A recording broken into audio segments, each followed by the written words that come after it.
जिला कलेक्टर अभिषेक सुराणा ने शुक्रवार को मेडिकल कॉलेज और डीबी अस्पताल के विभिन्न वार्डों का निरीक्षण किया। मेडिकल कॉलेज में कलेक्टर सुराणा ने निर्माणाधीन बिल्डिंग के कार्य को समय पर पूरा करने की बात कही।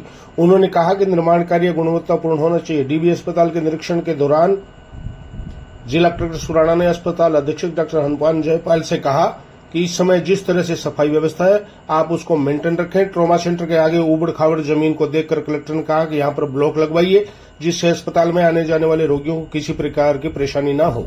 कलेक्टर ने अस्पताल में doctors, OPD, lab, female medical ward, radiology विभाग, ACD clinic, geriatric ward, trauma ward, MCH और इमरजेंसी वार्ड का निरीक्षण किया। निरीक्षण के दौरान अस्पताल अधीक्षक doctor Hanuman Jaipal, deputy controller doctor Idris Khan, nursing superintendent Mamraj Israan, nursing superintendent Bhawanlal, emergency ward incharge Mukesh Bawadiya आदि मौजूद थे। कलेक्टर ने अभिषेक सुराणा ने अस्पताल के सर्जिकल आईसीयू वार्ड का निरीक्षण किया। इस दौरान उन्होंने वार्ड में रखे बायो मेडिकल वेस्ट और अन्य वेस्ट के लिए रखी बाल्टियों को देखकर वार्ड इंचार्ज को बाल्टियों को सुव्यवस्थित रखने की बात कही। उन्होंने कहा कि एक लाइन में रखेंगे तो अच्छा लगेगा। एमसीएच में बैठने के लिए बैच लगवाने का निर्देश दिया। जिला कलेक्टर ने कहा कि एमसीएच में काफी रोगी आते हैं जो वेटिंग में इधर उधर खड़े रहते हैं। अगर यहां अच्छी तरह से वेटिंग हॉल बनाकर बेंच लगा दी जानी चाहिए, इससे रोगी के परिजन यहां आकर आराम से बैठ जाएं। उन्होंने अस्पताल अधीक्षक डॉक्टर हनुमान जयपाल से एमसीएच में बैच लगाने के निर्देश दिए।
देखिए, आज अधीक्षक साहब के साथ पूरी टीम के साथ मुझे यहाँ निरीक्षण करा और एक बार चूँकि आज पहली बार मैं यहाँ पे आया हूँ, एक बार सारी व्यवस्थाओं को देखा है। लगभग 4,500 5,000 का यहाँ ओपीडी है और पूरे ज़िले के पेशेंट्स यहाँ आते हैं। कई सारे स्पेशलिस्ट यहाँ पर है, अच्छा खासा सेंटर बना हुआ है। कुछ कंस्ट्रक्शन वर्क भी यहाँ पे चल रहा है, जो मुझे लगता है जैसे ही ख़त्म होगा तो सारे पेशेंट्स को और सुविधाएँ मिलेगी। साफ़ सफाई रखने के लिए मैंने अधीक्षक साहब को डायरेक्शन दिए हैं। कुछ डेवलपमेंट वर्क्स भी जो हैं छोटे मोटे, उनके लिए भी हमने चर्चा करी है। कोशिश करेंगे कि जो कुछ यहाँ समस्याएं आपने भी बताई है, जैसे कचरे को लेके, कचरा निस्तारण को लेके समस्या है, कुछ जगह पेशेंट्स के बैठने की जो व्यवस्था है उसको लेके है, तो उसको लेके भी हम मिलकर काम करेंगे। पूरी कार्य योजना बना के RMRS की मीटिंग्स वगैरह लेके, जो हमारे स्तर से होगा वो अपने लेवल पे, जो राज्य सरकार के सर हॉस्पिटल में नहीं। देखिए, इसलिए आपने देखा होगा आज पहले हमारी हम सब सारे क्वालिटी चेक कर रहे थे, क्योंकि हमें पता है कि जो परिजन यहाँ आते हैं, जो पेशेंट्स आते हैं, उनकी अगर बेसिक फैसिलिटीज़ एक बार इंश्योर करा लेंगे तो थोड़ा तो वैसे ही थोड़ा सा हमको संबल मिलेगा, थोड़ा ठीक है। प्रयास करेंगे कि जैसे जहाँ भी ये समस्याएं हैं उनको आने वाले समय में टाइम बाउंड तरीके से। दी सेंट्रल कोऑपरेटिव बैंक की 64वीं वार्षिक साधारण सभा की बैठक ओंकार वाटिका में जिला कलेक्टर अभिषेक सुराणा की अध्यक्षता में आयोजित की गई। बैठक जिले भर की ग्राम सेवा सहकारी समितियां, क्रय विक्रय सहकारी समितियां, उपभोक्ता होलसेल भंडार, दुग्ध उत्पादक सहकारी समितियां एवं अन्य समितियों के अध्यक्षों में विधायक हरलाल सारण सहित कुल 147 प्रतिनिधियों ने भाग लिया। बैठक में बैंक के प्रबंध निदेशक मदन लाल ने आम सभा के निर्धारित एजेंडों के अनुसार बैंक के वर्ष 2023-24 के अंकेक्षित लेखों, ऑडिट रिपोर्ट की अनुपालना, बजट की स्वीकृति, स्वीकृत से अधिक हुए व्ययों की पुष्टि, वर्ष 2024-25 के स्वीकृत बजट का अनुमोदन, विकास कार्य योजना की प्रगति व अधिकतम साख सीमा के निर्धारण की स्वीकृति संबंधी प्रस्ताव सदन में रखे। विचार विमर्श कर सर्वसम्मति से सभी प्रस्ताव पारित किए गए। बैठक समिति अध्यक्षों ने बैंक एवं समितियों के विकास के लिए सदस्यों को अधिक ऋण देने, समय पर खाद बीज उपलब्ध कराने, राशन वितरण का कार्य सहकारी संस्थाओं को दिलवाने, गोदामों का निर्माण करवाने एवं बैंक के लाभ में वृद्धि कर लाभांश वितरण किए जाने संबंधी सुझाव दिए। विधायक हरलाल सारण ने अपने स्तर से उक्त कार्यों के लिए गठित वांछित सहयोग करने हेतु आश्वस्त किया। बैठक की अध्यक्षता कर रहे जिला कलेक्टर अभिषेक सुराणा ने कहा कि बैंक ने वर्ष 2023-24 में 17.50 लाख रुपए का लाभ अर्जित किया है। इस वर्ष 2023-24 में बैंक की ओर से विभिन्न ऋण योजनाओं के तहत जिले के किसानों और नागरिकों को 504.1 करोड़ रुपयों का ऋण उपलब्ध कराया गया। उन्होंने कहा कि बैंक पूर्णतः सीबीएस सिस्टम पर संचालित है। आरटीजीएस, नेफ्ट, एसएमएस, डीबीटीएल एवं एटीएम सुविधाएं ग्राहकों को दी जा रही है। बैंक की अधिकांश शाखाओं को आधुनिक साज सज्जा से सुसज्जित एवं वातानुकूलित किया गया है। मेरे जीवन की शुरुआत के 2 साल में जून में ही निकले हैं, तो उस तरह से भी मैं जून से एक तरह से बहुत सा निकट भी हूँ। कुछ चीजें तो आपने बताई, जैसे शुरुआत में जो एक बात आई थी कि नरेगा में खाद्य गोदाम बनाने की, मैं मंच के माध्यम से आप सभी को आश्वस्त करता हूँ। मैं जोधपुर में 2 साल जिला परिषद में रहा, हमने लगभग 50 नए खाद्य गोदाम 2022-2023 में सेंक्शन कराए थे गवर्नमेंट से। 30-40 लाख रुपए नरेगा से लगते थे, 5-10 लाख रुपए तो इसमें पक्का काम ज्यादा होता है, रेडी लेबर बैठता नहीं है, तो हमने पंचायत के 6 बच्चे बनते उनसे कर रहे थे। लेकिन फिर भी हमने 50 खाद्य गोदाम नए बनाए, क्योंकि 2017-18 में खाद्य गोदाम बने थे, उसके बाद ही हमारा एक तरह से थोड़ा सा बंद हो गया। हमने फिर से आपने सर्कुलर जो दिया है, इसी सर्कुलर के आधार पर ये आगे स्टार्ट करना है। और वही बात है कि पूरी इच्छा शक्ति और पूरा तो उसकी कमी है, तो पूरा मैं आपको विश्वास दिलाता हूँ कि करेंगे। मैंने ऑलरेडी मन से ही उसका एस्टीमेट मंगवा दिया, तो उनसे उसकी ड्राइंग मंगवा दी। अतिरिक्त जिला कलेक्टर अर्पिता सोनी ने आज चूरू में पदभार ग्रहण किया। इससे पहले वे प्रशासनिक सुधार समन्वय लोक सेवा के तहत सहायक निदेशक हनुमानगढ़ में कार्यरत रही हैं। इस मौके पर स्वर्णकार समाज के विष्णु सोनी, सुरेश सोनी, सत्यनारायण सोनी, जगदीश सोनी, जितेंद्र अशोक सोनी, चिरंजीलाल सोनी, धर्मचंद सोनी व सुभाष आदि ने एडीएम अर्पिता सोनी को पुष्प गुच्छ देकर भेंट किया।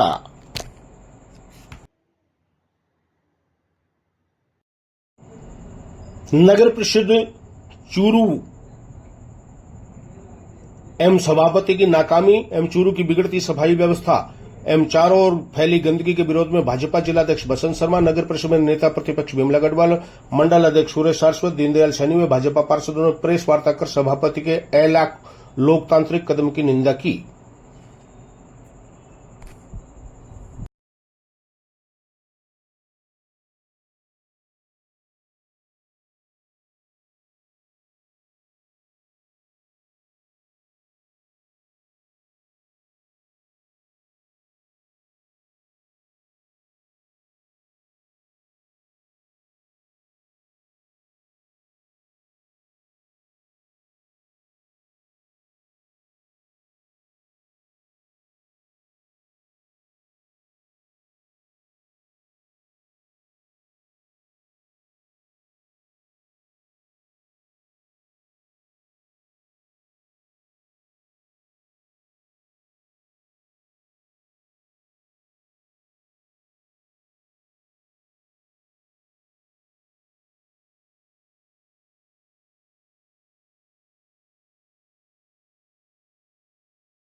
मार्केट है वहीं पे पूछ के लगाई थी क्या? आज हम सभी पार्षदों को बुला करके और सबसे ये बात पूछिए कि भैया कहीं कहीं लाइटों की जरूरत है, लाइटों का टेंडर हो गए हैं और वे लाइटें अब अपने शहर में जगमगाएगी।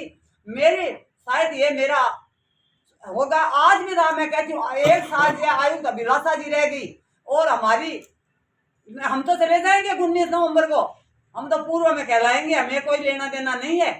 पर आज शहर की जो व्यवस्था है आप 1 साल में देख ले आगे कैसी व्यवस्था रहेगी। हमारा यही प्रयास रहेगा, शहर को सुधारेंगे। और सभापति महोदय में कुछ भी कहो, हमें उसे कोई फर्क पड़ना नहीं है। जो सभापति को आप सब मीडिया वालों ने देखा है शुरू में क्या कर रखा है, कैसा भ्रष्टाचार हुआ है, पट्टों के अवैध में कितना भ्रष्टाचार हुआ है, वो आप क्या छिपी हुई बात नहीं है। इसको मेरे को कहने की जरूरत नहीं है। मैं तो आपसे इतना ही निवेदन करती हूँ कि जो आज शुरू में सभी में आया था वो हमारी नगर परिषद में भी लेटर आया था। तो हमारी नगर परिषद सभापति नकारा होने के कारण मैं पूरी, आप डिटेल काट के सभी से पूछ लेते हैं, कर्मचारियों से, कर्मचारी डरते नहीं बताएंगे। मैं पूरी डिटेल काटी है कि जो आयुक्त के अभाव ये 2 आयुक्त, ये आयुक्त रुकी है, उनसे पहले सभापति महोदय ने वो लेटर नहीं भेजा। कब आया था लेटर? वो लेटर अनिता जी से पहले आयुक्त नहीं था यहाँ पे। मतलब कांग्रेस कार्यकाल में? कांग्रेस का कार्यकाल है अभी, कांग्रेस, हाँ कार्यकाल कांग्रेस का था। आयुक्त तो अनिता जी आने के बाद ही तो हमारा अलग चुनाव। अग्रसेन जयंती समारोह की तैयारियों को लेकर अग्रसेन भवन में कार्यकर्ताओं की बैठक का आयोजन किया गया। बैठक में कार्यक्रमों की जानकारी देते हुए ताराचंद महंसिरिया ने बताया कि 29 सितंबर से 3 अक्टूबर तक अग्रसेन जयंती समारोह में विभिन्न कार्यक्रमों का आयोजन किया जाएगा, जिसके तहत शहर के मुख्य बाजार में कार्यकर्ताओं ने अग्रबंधुओं को निमंत्रण पत्र देकर कार्यक्रमों में सम्मिलित होने का आह्वान किया।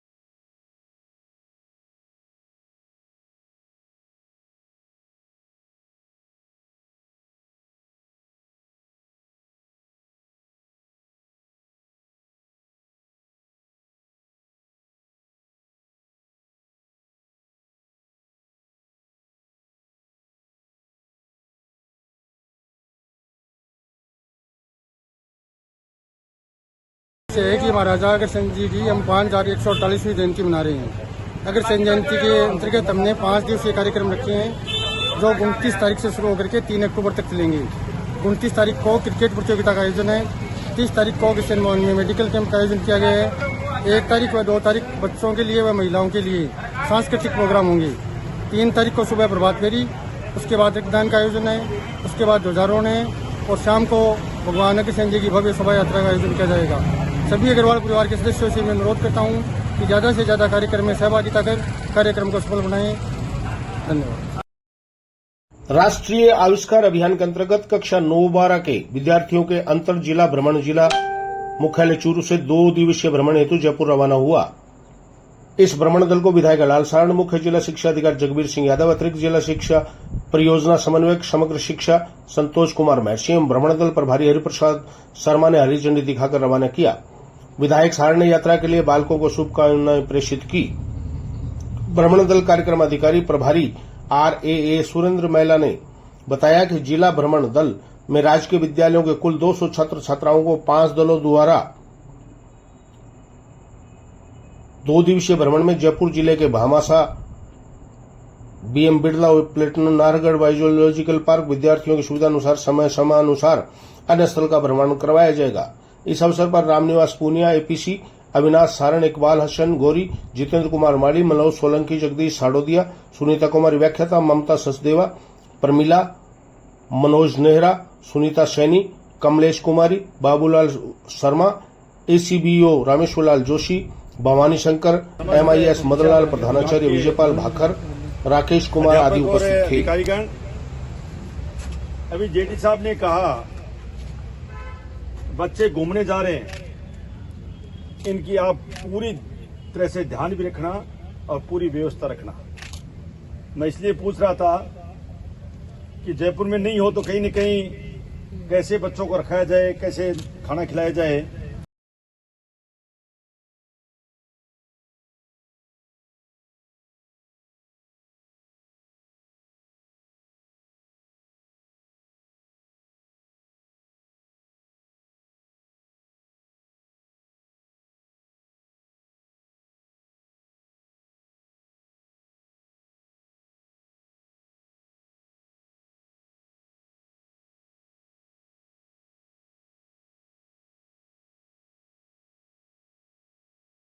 आविष्कार अभियान अंतर्गत जिले के 200 बच्चों को जयपुर जिले के गणित और विज्ञान की अभिरुचि प्रदर्शित करने के लिए और अभिरुचि विकसित करने के लिए जयपुर के टेक्नो हब का, बिड़ला सभागार का और एक अन्य दर्शनीय स्थलों का भ्रमण वो करवाया जा रहा है, जिसके लिए माननीय विधायक महोदय ने हरी झंडी दिखा करके और इन बसों को आज रवाना किया है। और ये दल 2 दिवस तक वहां जयपुर है वो भ्रमण करेगा और कल शाम तक चूरू है वो वापिस पहुंचेगा। धन्यवाद। सोती भवन में राज्य शैक्षिक प्रबंधन एवं प्रशिक्षण संस्थान गोनेर जयपुर के तत्वावधान में जिला शिक्षा एवं प्रशिक्षण संस्थान की ओर से 10 दिवसीय प्रधानाचार्य लीडरशिप प्रशिक्षण शिविर का समापन किया गया। समापन समारोह की अध्यक्षता डीओ गोविंद सिंह राठौर ने की। कार्यक्रम में संयुक्त निदेशक प्रशासन बीकानेर जगबीर सिंह यादव व संयुक्त निदेशक बजरंगलाल स्वामी आदि मंचस्थ रहे। संयुक्त निदेशक प्रशासन बीकानेर जगबीर सिंह यादव ने कहा कि आप समस्त स्टाफ को सकारात्मक नेतृत्व प्रदान कर शिक्षा के क्षेत्र में नए आयाम स्थापित करें। और इस क्षेत्र की ख्याति आप निदेशक संभागीय प्रधानाचार्य नवीचंद तंवर व कनिष्ठ विचारणियों ने 10 दिवसीय शिविर के बारे में जानकारी दी। इस अवसर पर ओम प्रकाश बारूपाल, प्रमिला कठेवा, ज्योति झाझड़िया, अनिता सुनीता, बालकृष्ण, सवाई सिंह शेखावत, जगदीश गोदारा, रोहित कुमार, रामचंद्र सिहाग आदि प्रधानाचार्य मौजूद रहे। संचालन रामचंद्र सिहाग ने किया। अध्यक्षता करते हुए डीओ गोविंद सिंह राठौर ने लीडरशिप शिविर का प्रशासन समापन किया।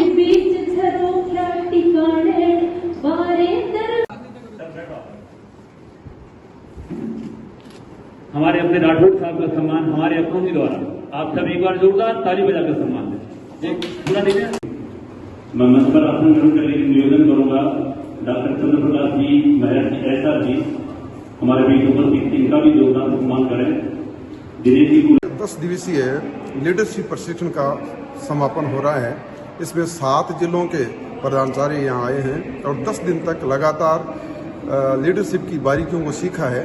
और हमें पूरा विश्वास है कि चूरू जो रोल मॉडल है एजुकेशन के मामले में, ये 7 जिलों के प्राचार्य अपने विद्यालयों में जाकर के अपने विद्यालयों को रोल मॉडल बनाएंगे और उसका लाभ जो है विद्यालय में बैठे हुए अंतिम